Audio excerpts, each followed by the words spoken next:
Dans les rues chaudes et bruyantes d'Abidjan, là où les klaxons se mêlent aux cris des vendeuses de garba, une tragédie se tissait dans le silence d'une maison modeste.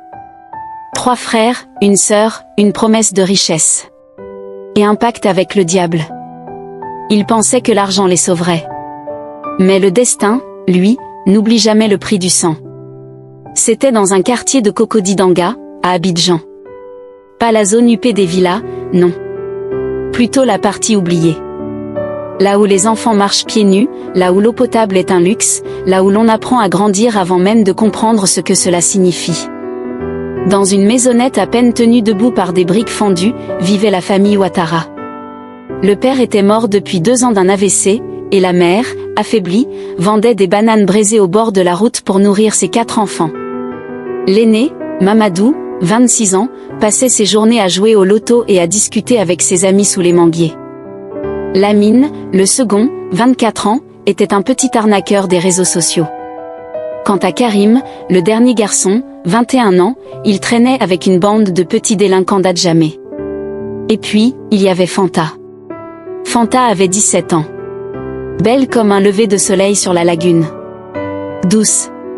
Serviable. Toujours prête à aider sa mère.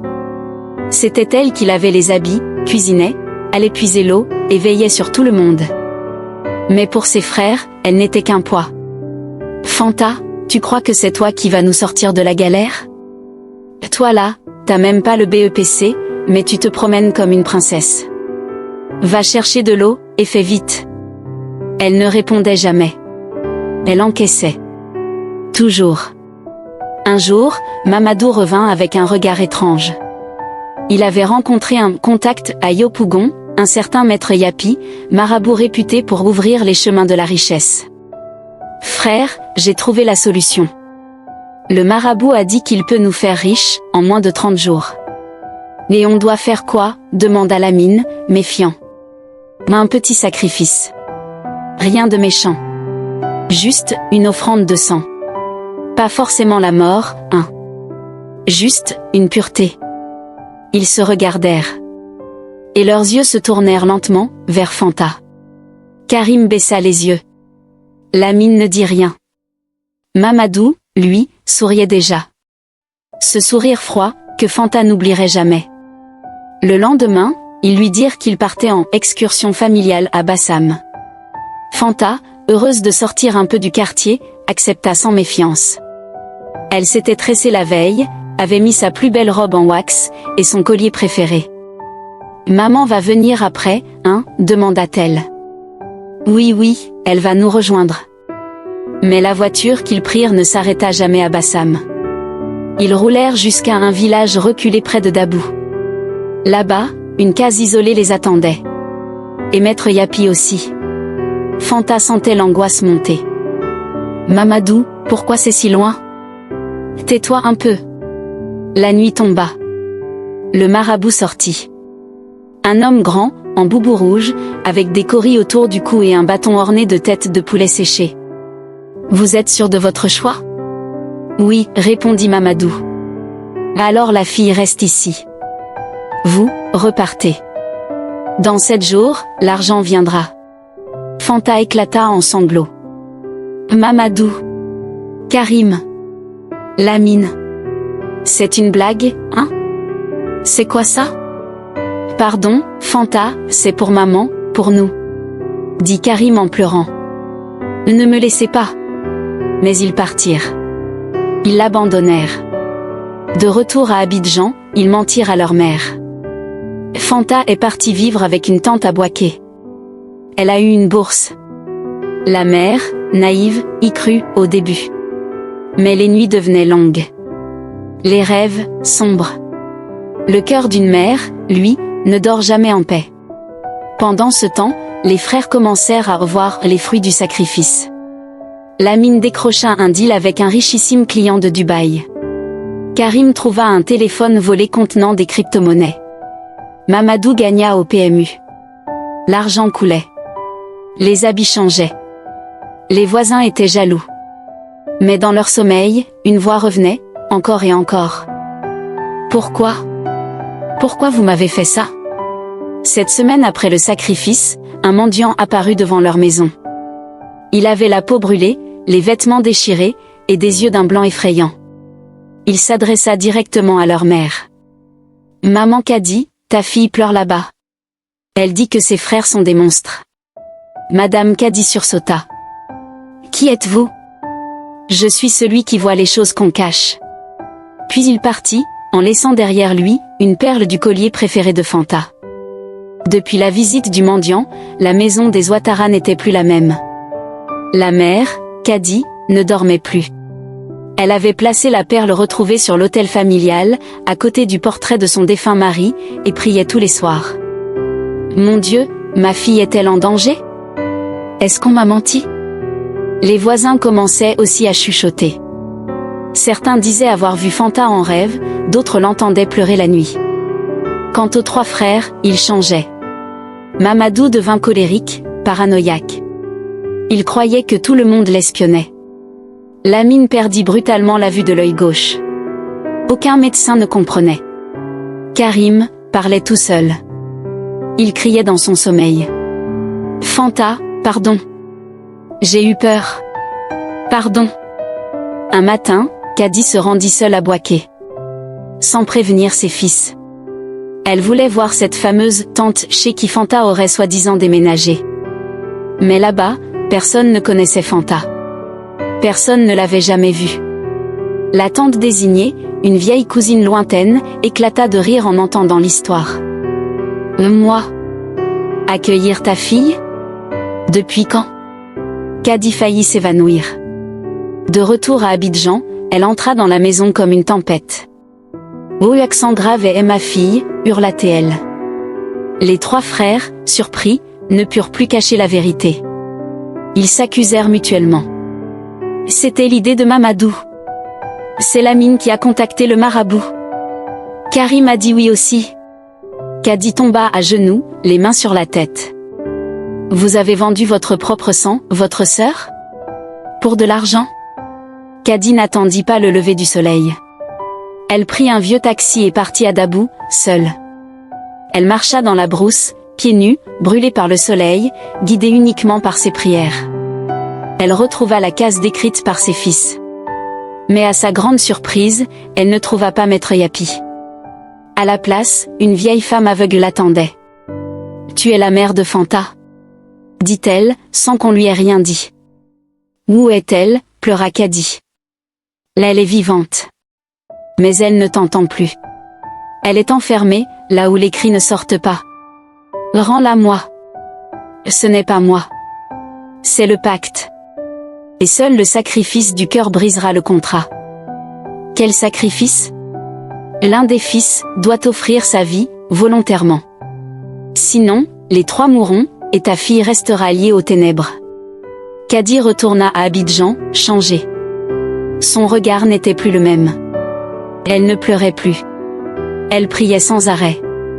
2 semaines plus tard, Karim fut retrouvé inconscient dans une ruelle d'Adjamé, nu, les yeux ouverts, mais sans âme. Il ne parlait plus. Il ne mangeait plus. Juste, vide. Lamine, lui, fit un accident de moto. Il survécut, mais resta paralysé des 2 jambes. Mamadou devint fou. Il fut vu dans les rues de Trècheville, courant torse nu, criant. « Elle me regarde. Elle me regarde encore. » Caddy, épuisée, décida de tout raconter au quartier. Elle réunit les voisins, le chef de communauté, et les anciens. Elle ne voulait plus cacher. « Mes fils ont vendu leur sœur. Pour l'argent. Pour le confort. Et aujourd'hui, je vous supplie, priez avec moi. Je veux qu'elle revienne, même si je dois donner ma vie. » Le quartier entier pria. Jeûna. Chanta. Pendant 3 jours et 3 nuits. Le 4e jour, alors que le soleil se levait timidement sur les toits en tôle d'abobo, un cri déchira le silence. C'était Karim. Il parlait. Là elle revient. Elle revient. Et à midi pile, un taxi s'arrêta devant leur maison. La porte s'ouvrit. C'était Fanta. Amaigrie. Faible. Les yeux marqués. Mais vivante. Elle entra lentement. Tous s'étaient figés. Elle regarda sa mère. Puis, ses frères. Je vous pardonne. Mais je ne peux pas oublier. Caddy l'enlaça, éclatant en sanglots. Fanta fut soignée. Soutenue par les femmes du quartier, elle retrouva peu à peu sa force. Elle intégra une ING qui l'aida à reprendre ses études. Quelques mois plus tard, elle obtint son BEPC en candidate libre. Les trois frères, eux, devinrent l'ombre d'eux-mêmes.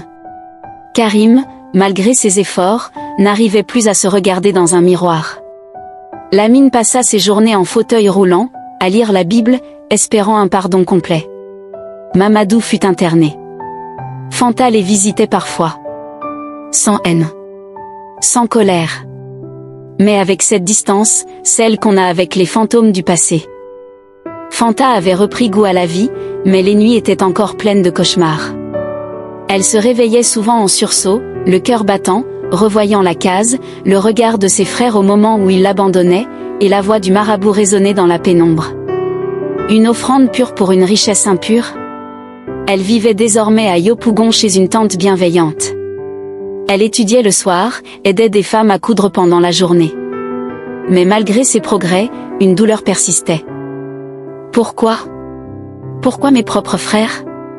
Un jour, alors qu'elle rentrait de ses cours du soir, elle reçut un appel inattendu. Karim. Allô?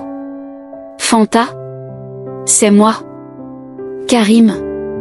Je voulais te voir. Juste une fois. Te dire quelque chose que je n'ai jamais pu dire. Fanta hésita. Elle mit 3 jours avant d'accepter. Ils se retrouvèrent dans une petite cour d'abobo, discrète. Karim marchait avec une canne. Amaigri. Les yeux remplis de honte. Il tomba à genoux. Fanta. Je n'étais qu'un lâche. Je n'ai pas eu la force de dire non ce jour-là. J'aurais dû te protéger. Je suis désolée. Elle resta silencieuse. Une larme coula. Puis elle dit. Tu sais ce que c'est, le pire? Ce n'est pas ce que vous m'avez fait. C'est que j'ai continué à vous aimer. Même après. Ils pleurèrent tous les deux. Fanta décida d'utiliser son histoire. Elle rejoignit une organisation qui luttait contre les violences familiales et les rituels occultes. Elle prit la parole dans des écoles. À la radio. Dans les quartiers populaires d'Abidjan. Je suis Fanta Ouattara. J'ai été sacrifiée par mes frères. Et je suis encore debout. Son courage impressionna. Les gens l'écoutaient, les larmes aux yeux. Son témoignage devenait un bouclier pour d'autres jeunes filles en danger. Un jour, une mère l'aborda à Trècheville. Ma fille était sur le point d'être emmenée par son oncle. Mais j'ai entendu ton histoire. Et je l'ai sauvée. Avec le temps, Fanta pardonna. Mais pardonner ne voulait pas dire oublier. Elle rendait parfois visite à Lamine, en fauteuil, qui lisait désormais des livres de spiritualité et de repentance. Je n'espère plus être guérie, Fanta. Je veux juste que tu vives pleinement ta vie. Moi, j'ai tout perdu le jour où je t'ai vendu. Mamadou, lui, resta interné. Il parlait souvent à des murs, répétant. Elle m'a regardé. Elle m'a regardé. Fanta allait le voir, en silence. Elle déposait un repas, un savon, une chemise propre. Puis repartait. Un jour, une infirmière lui demanda. Pourquoi vous venez encore, après tout ce qu'il vous a fait?